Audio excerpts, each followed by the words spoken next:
The first time I saw television when I was on it, this was in the 1930s somewhere in downtown Los Angeles.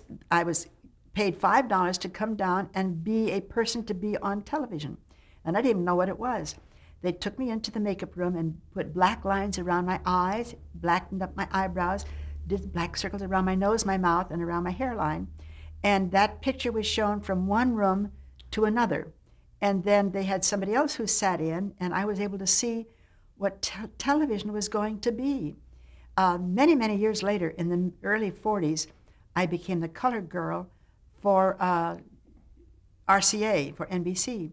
At that time, there was a big fight between CBS and NBC as to which color system would be used.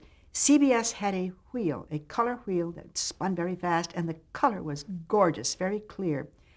But it was discovered that they could never make a wheel bigger than 18 inches, and they knew that someday a television set would be bigger than 18 inches. Meanwhile, General Sarnoff had seen one of my shows and invited me to come in and be the color girl to represent NBC's color. Now, in those days, the color, they had tubes, I think they were called, color, whatever. The color would drift.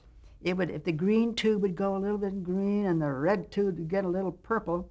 And I thought I was hired to be their color girl because of my great talent. It turned out my skin tone is dead center in the color spectrum. It's neither too red or too yellow or whatever.